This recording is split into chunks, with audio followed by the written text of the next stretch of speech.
Hi, I'm Tina from Poland. Please like and subscribe.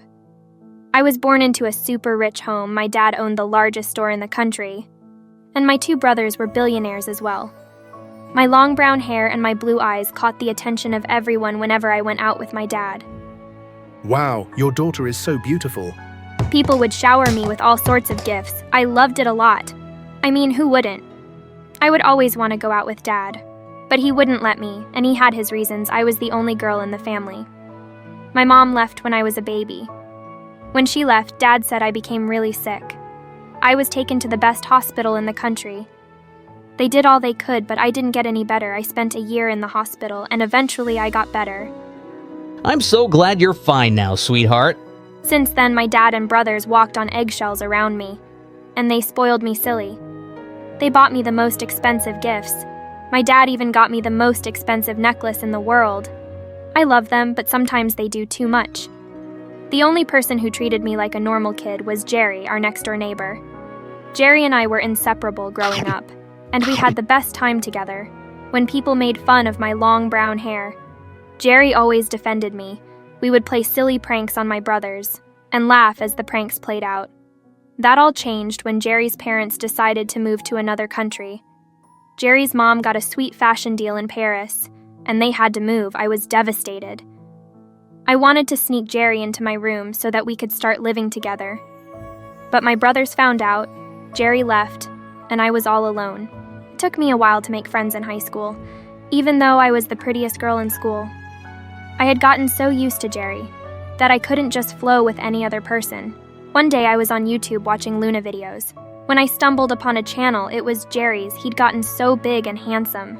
He was a popular chef in Paris with over 10 million subscribers. I stayed up all night watching his videos. I wanted to drop a comment, but I didn't know what to type. I was scared that he wouldn't remember me anymore. Meanwhile, I'd gotten into a nationwide beauty pageant, and I was one of the favorites to win. That was all my dad talked about. You need to win the pageant, sweetie, whatever it takes. I would always feel the pressure choking me when I went to school. Diane, the only person I was able to bond with at school, noticed and tried to take the pressure off. Let's go to your favorite restaurant. I'm sure you'll feel better after. We went to the restaurant and she got me my favorite meal. I smiled as the waiter placed the food on the table. And just as I munched on the delicious meal, the cutest guy walked in. Every lady in the restaurant stared and was in awe as he sat by the window. He looked at me and with a gorgeous smile he winked. My face turned red and my heart raced as he winked. I quickly looked away and focused on my meal. Just as we were about to leave the restaurant, I slipped and I was sure that I would fall. But the cute guy caught me. You should watch where you're going. I should be the one falling, not you. Why would you fall? I would fall for you, of course. I giggled in excitement as my face turned red. I looked at Diane, who was already dancing in the corner. I'm Brian. How have I not seen such a beautiful creature like you around here before? You didn't look closely enough. I'll see you around. I grabbed Diane and we rushed out of the restaurant. Since then, I met Brian every time I went to the restaurant. He would come over to me and we would start talking. Turns out he was pretty funny and smart. I became so fond of him and we spent even more time together. Date one night, and when we returned, he walked me to the front door and planted a kiss on my lips. I was so excited because I had wished that Brian would be my first kiss. I began to really like him. And it turns out I wasn't the only one. My brothers and even my dad loved him. He is the son of the wealthiest man in the country. We need the connection, honey. He helped me with my preparation for the beauty pageant. And with time, we became a power couple in school. Apparently, Joy, the biggest bully in school, was also a contestant in the beauty pageant and was obsessing over Brian. I wonder what he sees in you. Things he doesn't see in you, apparently. She did everything in her power to stop me from dating him, but she failed miserably. Her face would turn red when she saw us together after her failed attempts. It was so hilarious. I got to school one day and I got the biggest shock of my life. Jerry, my runaway neighbor, was sitting right next to my seat in class. Jerry, what are you doing here? I ran to meet him and he met me halfway. He lifted me up and hugged me tight. Wow, he even looked way cuter than in the videos. Brian saw us and he quickly moved to hold my hand. Who is he? Oh, this is Jerry. We were close friends when we were much younger, but he's a huge star now. Huge star? How come I've never heard of him? Don't mind Tina here, I'm just a chef.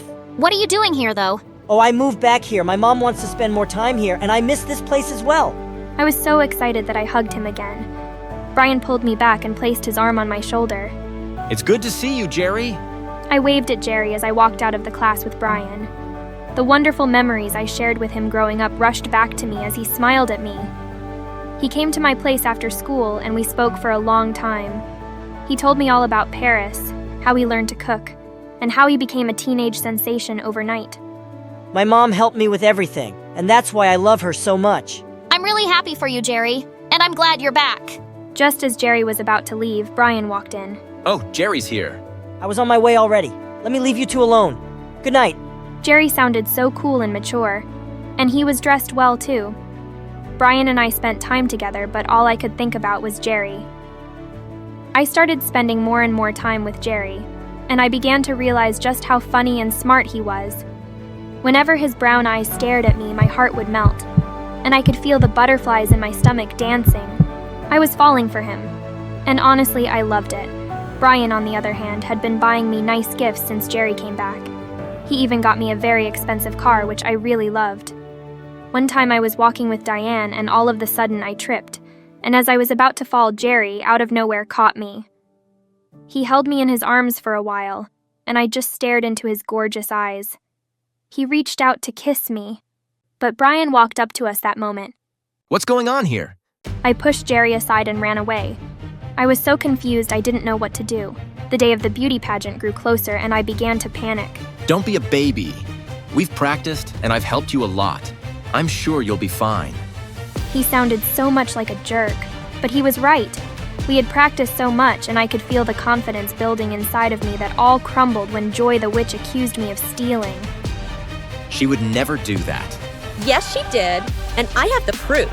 She stole my expensive necklace and hid it in her locker. I saw her when she did it. You're such a liar. Why would I steal your cheap necklace?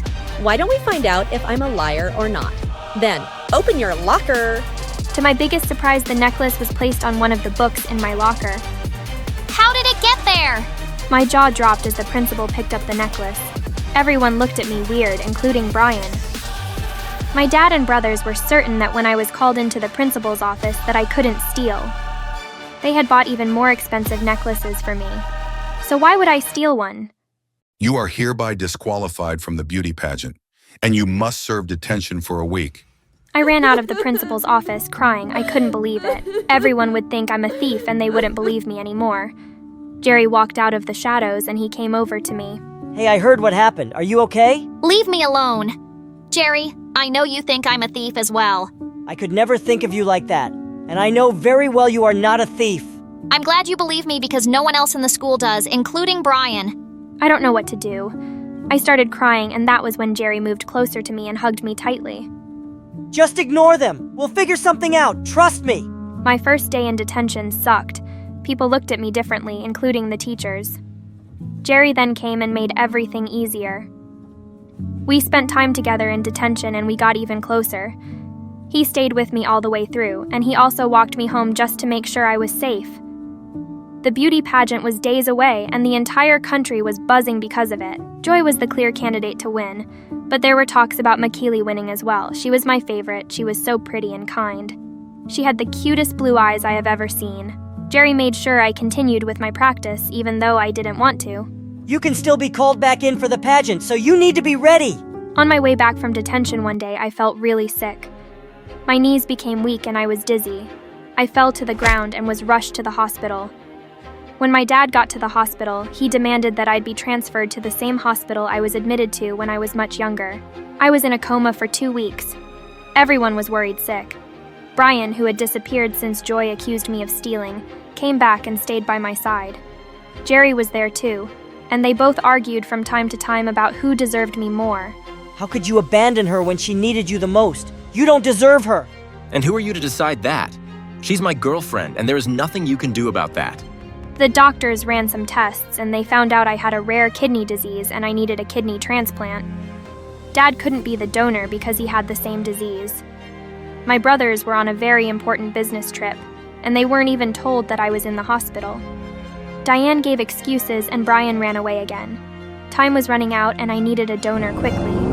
I'll be the donor. Jerry stepped up and he donated one of his kidneys. The surgery was successful and weeks later I was discharged from the hospital. I got back home and continued the preparation for the beauty pageant with Jerry. Some days before the pageant, the school found out that Joy planted the necklace in my locker just to get me kicked out of the pageant. She confessed after she was caught trying to pull the same trick on Michaela. She was suspended and I was called back in for the pageant, just like Jerry had predicted. I became so nervous when I got the news. Sweat poured out of me and I felt a tightness in my chest. Jerry noticed and held my hand gently. You'll be fine, Tina.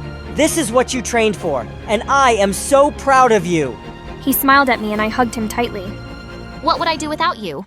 The day came and I was well prepared for it. I wore my finest gown. Dad had just gotten it for me and it looked absolutely gorgeous. My brothers hired the best stylist in the country, and she did a wonderful job. They all sat in the front row and they applauded when I stepped on stage. I nailed the many questions I was asked and felt my confidence building as the show went on. After what seems like an eternity, it was time to decide the winner. We all held hands and hoped for the best. Michaela got second place with a standing ovation, and my name was announced as the winner of the pageant. I was so happy, tears rolled down my cheeks. But out of nowhere, Brian came on stage and held my hand. I yanked his hand off and walked down to where Jerry stood. Brian ran to meet me and he grabbed me violently. Jerry intervened and punched him right in the face. Leave her alone! You don't deserve her! Brian ran off crying like a baby while Jerry held my hand gently and smiled at me. My heart melted and my face turned red. You look really beautiful. Just kiss me already. He leaned in and gave me the warmest kiss ever. I held on to him as everyone cheered us on. It was the best night ever.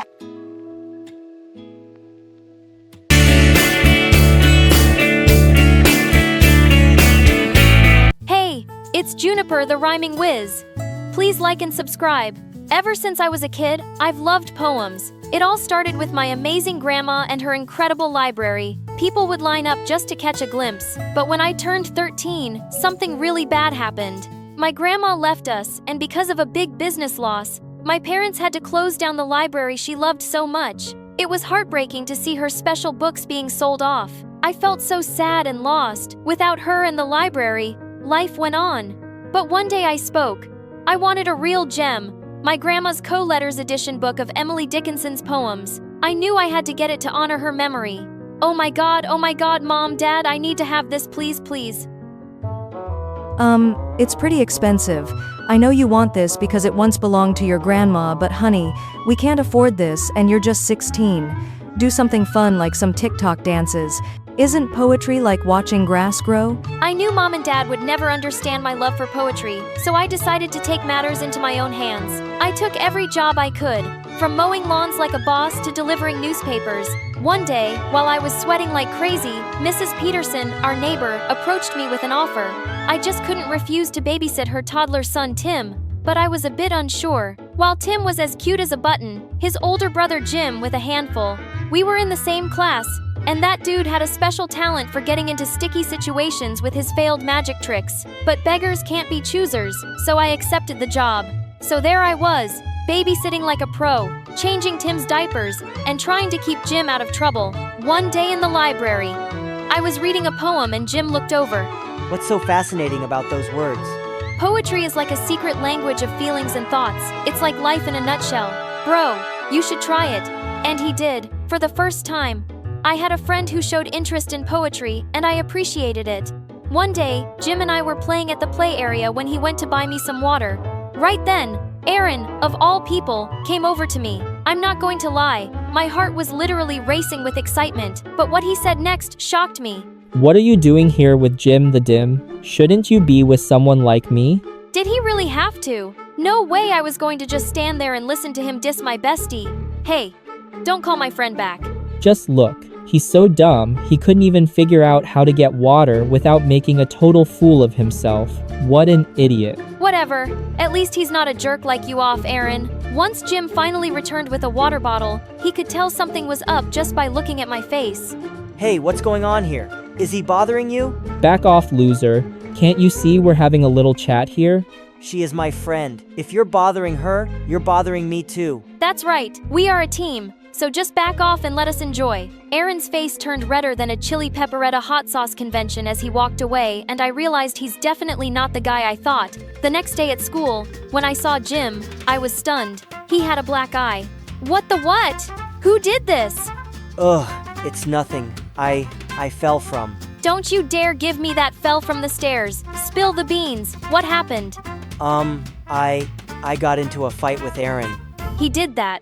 Oh, I am going to teach that jerk a lesson. Saying that, I ran to the parking lot where I knew Aaron always hung out with his goonies, and the moment I saw him, I threw a punch at him that left him stunned.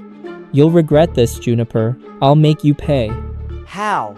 By hitting a girl? You're worse than I thought you were, Aaron. Back off, Jim. It's between Juniper and me now. So, Junie, you think you're tough?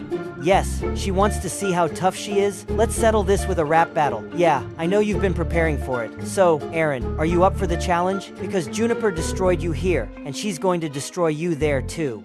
You bet I will. I'm not afraid of you, Aaron. We'll see about that, but just so you know, if I win, you'll have to go on a date with me. No way. Oh, you will. And if I lose, I promise I'll apologize to Jim in front of the entire school. Fair deal, right? Bring it on! As Aaron walked away with his friends, reality hit me hard. I had just agreed to a rap battle with Aaron, and if I lost, I'd have to go on a date with him. While I would have been thrilled about the idea before, now that I knew Aaron was a jerk, I had zero interest. Jim, I don't know if I can do this. Juniper, you don't have to do this if you don't want to, but think about it. The cash prize is a whopping $5,000. We can split it. You can finally get those poetry books you've been dreaming of. And, well, I can perhaps get that PlayStation 5. My mom's been denying forever. All right, let's do this. And so we went, all in, writing and rehearsing like crazy. Aaron and his crew seemed just as determined, and we saw them often, practicing at the nearby park every day after school. One rainy afternoon as I was on my way home, I was about to slip in a puddle, but Aaron caught me just in time. Careful there. I didn't need you to rescue me, even though I didn't want to. We both ended up finding shelter under a small roof, and there I felt a bit uneasy. It was a tight space, and we had to stand close, making the situation all the more awkward. I never thought I'd be stuck in the rain with my arch enemies. Best friends forever. I don't know why you think he's your enemy. Jim's an amazing guy. It's you who's a grump all the time. Just like everyone else. You also probably think I'm just a jerk? You think you've got it all figured out, huh? Well, I've got it figured out that the tough guy act you put on, it's to keep others away. You know, you don't have to be a meanie all the time. Whatever. It's just that things at home aren't good. Everything feels like a mess. Well, everyone has problems, Aaron. I guess it's time you realize that and perhaps show people the goodness in you. You're weird, you know that? Takes one to know one, I guess. As Aaron and I kept talking, I realized his tea wasn't so bad after all. Once the rain finally eased up, we both went our separate ways. But I couldn't help but feel a newfound understanding for Aaron. As the days passed, I saw a new side of Aaron, and it amazed me. One time I spotted him helping a stray dog find its way home, and another time he even shared his lunch money with a classmate in need. One day, I noticed Aaron leaving school in a hurry.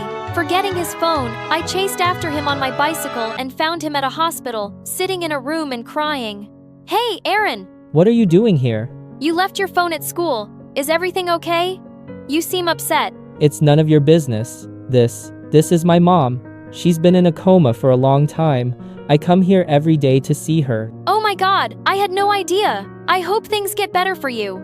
Yeah, thanks. From that day on, I saw Aaron in a totally new light. And when I told Jim about how Aaron's mom was sick, without revealing the part that I spoke to him, he just rolled his eyes. That guy's a phony. Don't believe everything you hear, Juniper. Jim hated Aaron, but I guess yes, I had started to have feelings for him. One day at lunchtime, when Jim wasn't around, Aaron approached me. Hey Juniper, want to catch a movie together? Barbie's playing. I heard it's hilarious. Sure, why not?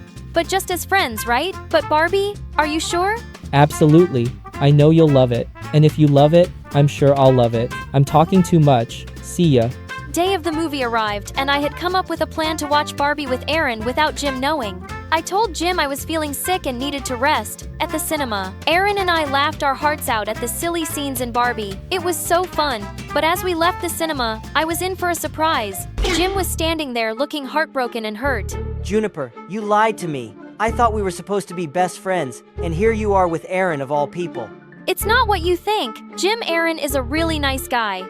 Juniper, please this guy. He's a snake. Hey dude, I'm standing right here. You better shut that mouth. You shut up and stay away from Juniper.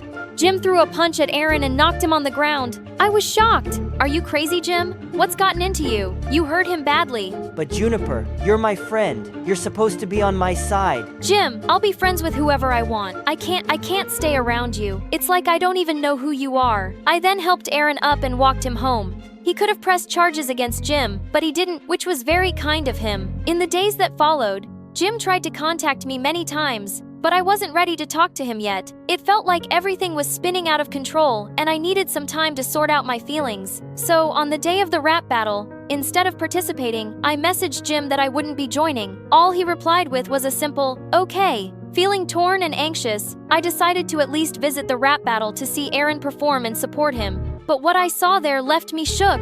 Hey, Jimbo, you lost your friend. Now you're on your own. My tricks played well. She fell for my lies. What a surprise. To the cinema. Took her. She didn't know. Faked about my mom.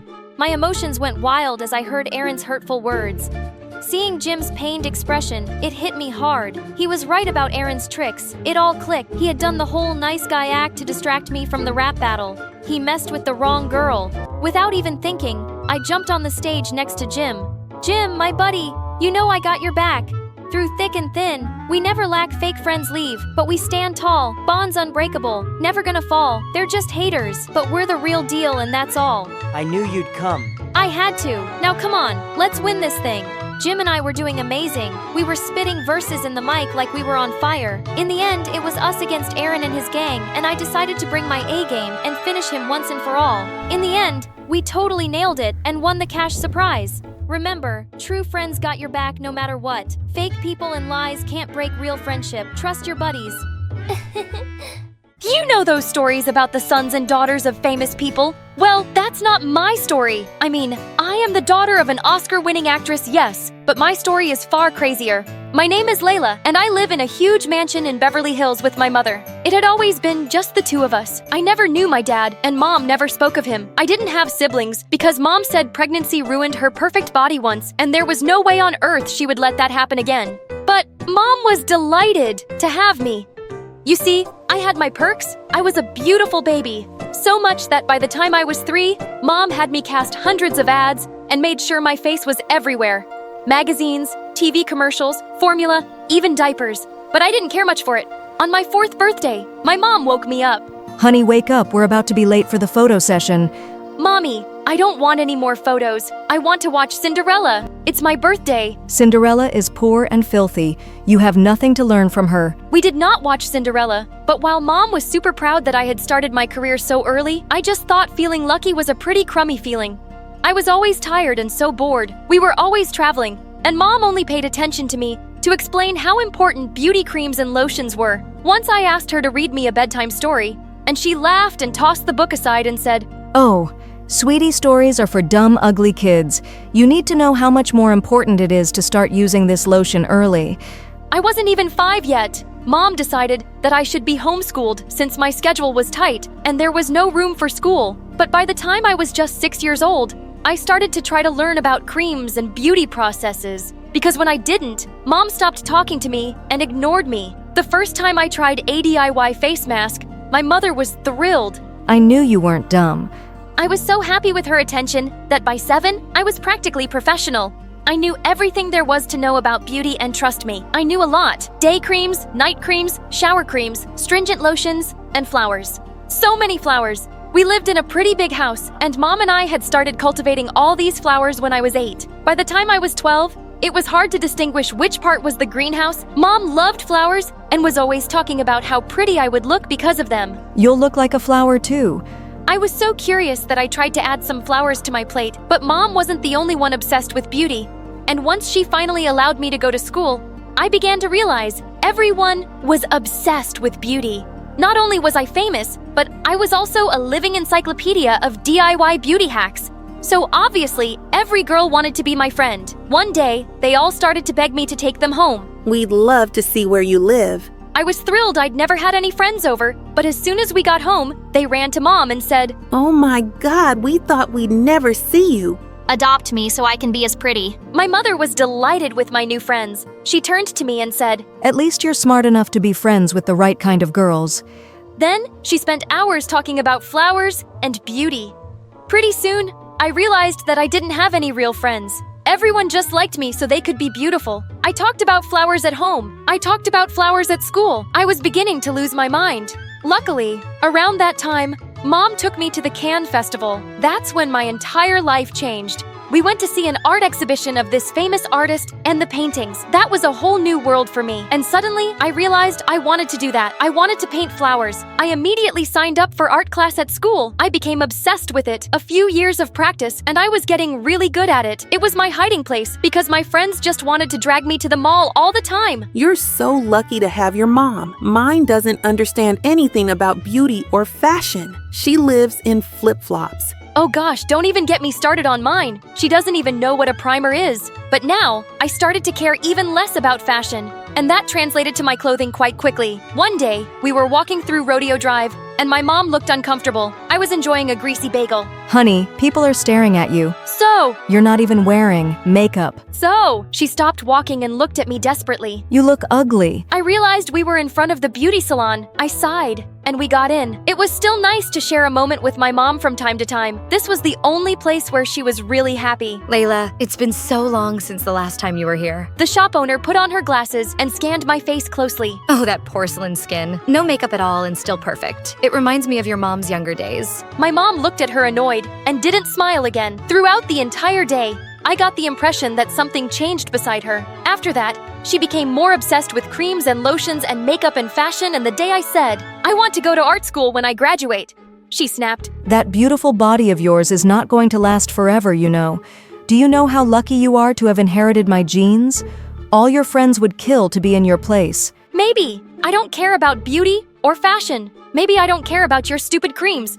You seem to like my friends more than me, so why don't you throw me to the street and adopt them? Oh, honey, they are not even half as pretty as you are. I went to my art studio and continued to paint. Mom followed me and looked at all my pieces with disgust. There's no future in the art world, honey.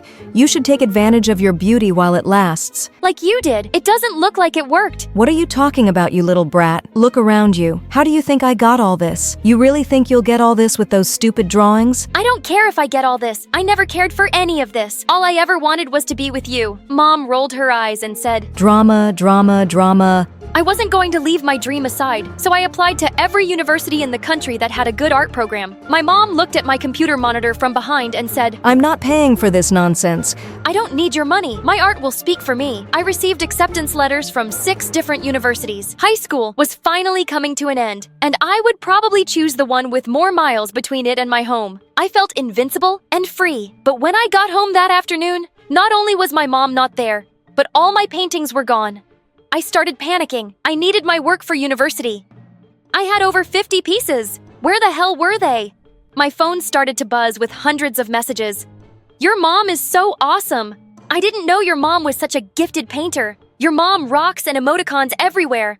Mom a pain. I saw a picture of my mother with all my paintings, and behind her the Place National Museum of the Fine Arts. I jumped into an Uber and rushed there. There were photographers everywhere. There she is. It's her daughter. And blinded me with her flashes. I saw my mother waving at me and smiling. That which she came to me and said to the reporters, My beautiful daughter, isn't she beautiful? She's always there for me. For you! You stole my art! She stole my art!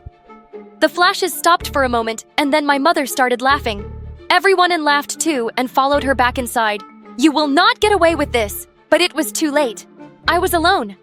I went back home and directly to my now empty art studio. I got a message on my phone. It was a video of me shouting at reporters. It went viral in an instant. The very next day at school, everyone was looking at me like a freak. I heard their laughs and whispers. I went to the art room. It had been my refuge for years now. I felt like an imposter. What's wrong, honey? I looked around and saw my art teacher. She must not have seen the video before. Before I knew it, I had broken into tears. My mom stole all my art. I felt helpless. No, she didn't. She didn't steal these ones. And I have you on video. What? I always feel my students. It's for academic purposes. She handed me a tape with a smile. I looked at it for a moment. I was so angry. I thought of taking it directly to the news. But then I thought of my mother. This would ruin her. This is your art, your life. Don't let anyone take that away from you. Fight for it. And so I did. I went to the news and gave them the tape and explained everything. And that too went viral. And it did ruin my mother. I didn't want to see her again, but I had no choice. I went home and saw her sitting in the dark, but that woman wasn't my mother. The container was the same, but her spirit was gone. I felt awful. She looked at me and said, You did the right thing. She had tears in her eyes, huh? I got scared. What? You're leaving for college? You have your whole life ahead of you. I'm so proud of you, but I don't know how to live without you. I got scared. Oh, Mom, I'm not going anywhere. I already decided to go to USC. It's 10 minutes away. Okay, yes, that was a lie. The night after she stole my work, I wanted to go as far away from her as possible. But then, I realized I don't need to leave her to paint. I can do that from anywhere. I was happy on my first day of college. USC was huge. Some people knew who my mother was, but nobody knew me. And that was okay. A few months later, I did my first art exhibition, and it was a huge success. I sold all my paintings, and my mom was there for me. She stole a few flashes, but I was happy to know that now we could share time without any makeup or fashion involved.